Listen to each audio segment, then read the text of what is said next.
What was the ancient Chinese measurement system?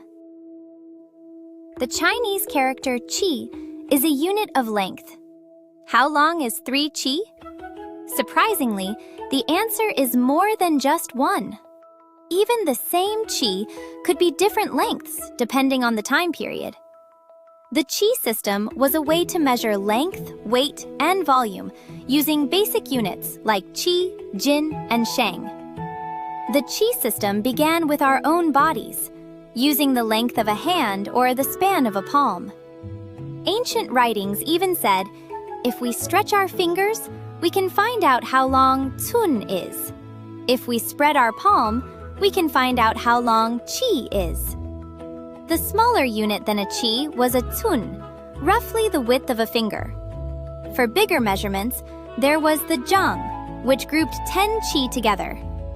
10 tun made 1 qi, and 10 qi made 1 zhang.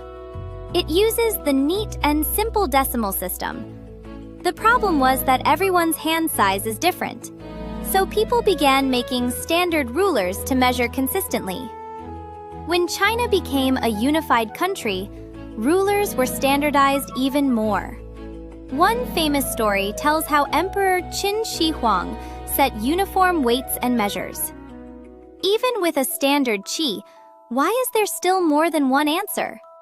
That is because the standard was not set by nature. It was set by law. When a new dynasty came to power, the way people paid taxes changed. Land was measured differently, and markets grew larger. During these changes, even units with the same name could mean different lengths. That is why, whenever we find ancient objects, we have to figure out how long a qi was in that time.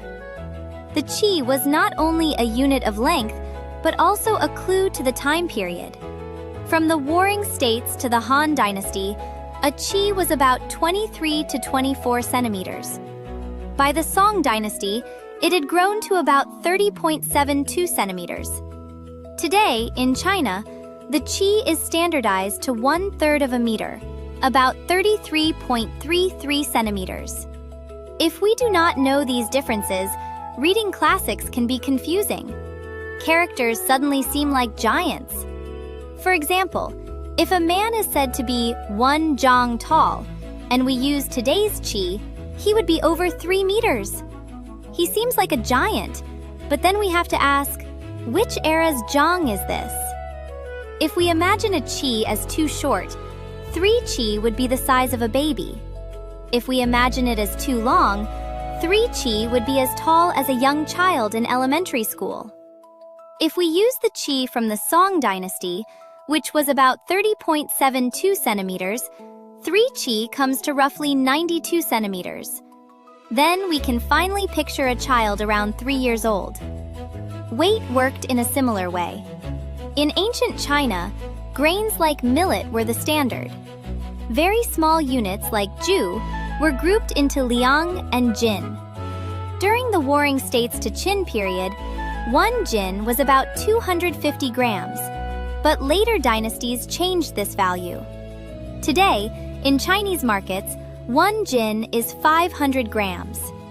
Since 1959, 1 jin was changed into 10 liang to make calculations simpler. When a country is unified, it tries to standardize units. When the economy grows, the standard may adjust for convenience. Even though the character jin is the same, the actual weight of jin varies depending on the era. The measurement of volume started with containers. Using sheng as the basic unit, 10 sheng made 1 do, and 10 do made 1 shi. Some records from certain periods say 1 do was about 2 liters. Today, in Chinese markets, 1 sheng is 1 liter, and 1 do is 10 liters. Let us think about what the poet Tao Yuanming said.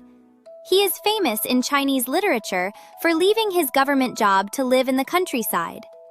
He said, "I will not bend my back to get 5 do of rice." It is easier to understand this saying if we do not try to turn it into a modern number. His saying means that he was paid very little.